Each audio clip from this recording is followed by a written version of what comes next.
বন্ধুরা, ফুলকপি খেতে খেতে কার কার আমার মতো অবস্থা হয়েছে বলো তো, যে ফুলকপি দেখলেও রাগ হচ্ছে, আবার মার্কেটে গেলেও ঘুরে ফিরে সেই ফুলকপি নিয়ে আসছি। কি আর করা যাবে বলো। তাই ভাবলাম আজকে এই ফুলকপি দিয়ে একটা দারুণ ইন্টারেস্টিং রান্না করি। রান্নাটা হলো ফুলকপির ভাপা। বানাতে খুব কম সময় লাগবে আর গরম ভাতে দুর্দান্ত লাগবে। তাহলে চলো দেরি না করে রেসিপিটা দেখে নাও, আশা করি তোমাদের ভালো লাগবে।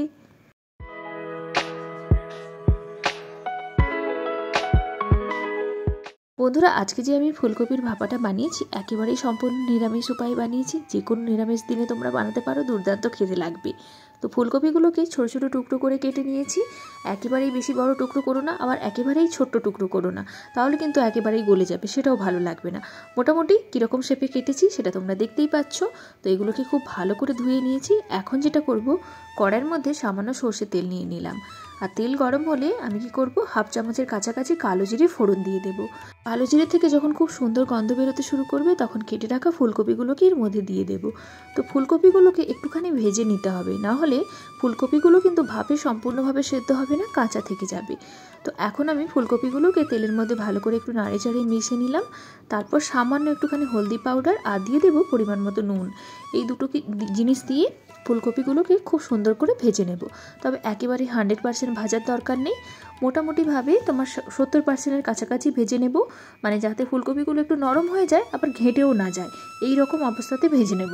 এই দেখো, ফুলকপিগুলোর একটা সাইডে খুব সুন্দর করে এরকম লাল লাল হয়ে গেছে। তো এই অবস্থা অবধি আমি ভেজে নেব। তবে আমি ঢাকা চাপা দিচ্ছি না, যাতে করে ফুলকপিগুলো গলে না যায়। তো এখন আমি ফুলকপিগুলোকে তুলে নেব। এখন আমি একটা মশলা রেডি করে নেব। তো এখানে আমি 1.5 চামচের কাছাকাছি হলুদ সর্ষে নিয়েছি, আর নিয়েছি 1.5 চামচের কাছাকাছি কালো সর্ষে। আমি 2 রকম সর্ষে নিলাম, তোমরা চাইলে 1 রকমও নিতে পারো। আর নিয়ে নিলাম পোস্তটাও ওই 1.5 থেকে 2 চামচের কাছাকাছি নেব। ফুলকপি বেশি হলে তোমরা বেশি করে মশলাটা বানিয়ে নিও। আর নিয়ে নিলাম 1 চামচের কাছাকাছি কোরানো নারকেল। নারকেলটা অপশনাল, থাকলে দিও, না থাকলে অ্যাভয়েড করতে পারো। 2টো কাঁচা লঙ্কা নেব, আর নিয়ে নেব সামান্য পরিমাণে নুন আর বেশ কিছুটা ধনে পাতা। তো এই সব কিছুকে একটুখানি জল দিয়ে স্মুথ করে একটা সুন্দর পেস্ট বানিয়ে ফেলবো। ব্যাস এটুকুই মশলা কিন্তু আমাদের লাগবে। আমি তো এটা মিক্সিতে পেস্ট করেছি, তোমরা চাইলে এটাকে শিলনোড়াতে পেস্ট করতে পারো, সেক্ষেত্রে আরও ভালো হবে। তো যাই হোক, মশলা তো রেডি হয়ে গেছে। এখন কি করব, একটা টিফিন কৌটা নিয়ে নেব। টিফিন কৌটার মধ্যে ভেজে রাখা আমি ফুলকপিগুলো নিয়ে নিলাম। ফুলকপিটা ভেজে রাখার সময় কিছুটা তেলও এর সঙ্গে উঠে এসেছিলো, তো সেই তেলটাও নিয়ে নিলাম। তার সঙ্গে নিয়ে নিলাম বেটে রাখা মশলাটা। তো মশলাটা দিয়ে ফুলকপির সঙ্গে খুব ভালো করে আমি মিশিয়ে নেব। আর এরপর এর মধ্যে খুব সামান্য মশলাই দিতে হবে, দই বা অন্য কিছু দেওয়ার কোনো দরকার নেই। তো এর মধ্যে যেটা দেবো সেটা হচ্ছে সামান্য পরিমাণে হলদি পাউডার, খুব সুন্দর একটা কালার আসবে। আর দিয়ে দেবো সামান্য পরিমাণ লঙ্কা পাউডার। তো লঙ্কাটা আমি এখানে অনেকবার দিচ্ছি, যেহেতু আমি লঙ্কা বেশি খাই। তোমরা যেমনভাবে লঙ্কা খাও সেই অনুযায়ী দিও। আর যদি এখানে লাল লঙ্কার গুঁড়ো না দিতে চাও, তবে রঙের জন্য একটুখানি কাশ্মীরি লঙ্কা গুঁড়ো দিয়ে দিতে পারো। লঙ্কা পাউডার, হলদি পাউডারটাকে ভালো করে ফুলকপির সঙ্গে মিশিয়ে নেব। একটুখানি নুনের প্রয়োজন ছিল, নুনটা দিয়ে দিলাম। আর যদি তোমরা মিষ্টি মিষ্টি তরকারি খেতে পছন্দ করো, তাহলে পারলে একটু মিষ্টি দিয়ে দিও। মিক্সির বাটি ধোয়া জল দিয়ে দিলাম হাফ কাপের মতো। সব কিছুটাকে আরও একবার ভালো করে মিশিয়ে নেব। আর উপর থেকে দিয়ে দেবো কিছু কাঁচা মটরশুঁটি, কিছু কাঁচা মটর।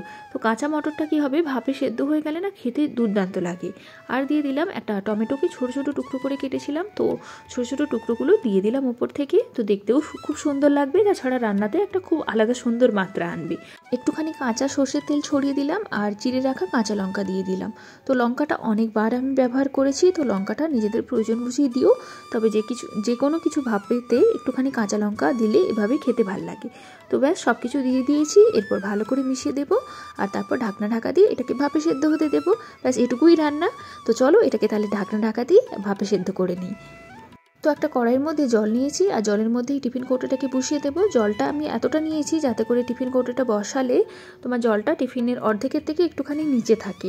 তো উপর থেকে আমি একটা ঢাকা দিয়ে এটাকে 15 মিনিট মিনিমাম তোমার স্টিম করে নেব। 15 মিনিট পরে এটা ঠান্ডা হয়ে গেলে টিফিন কৌটোটা খুলে দেখব।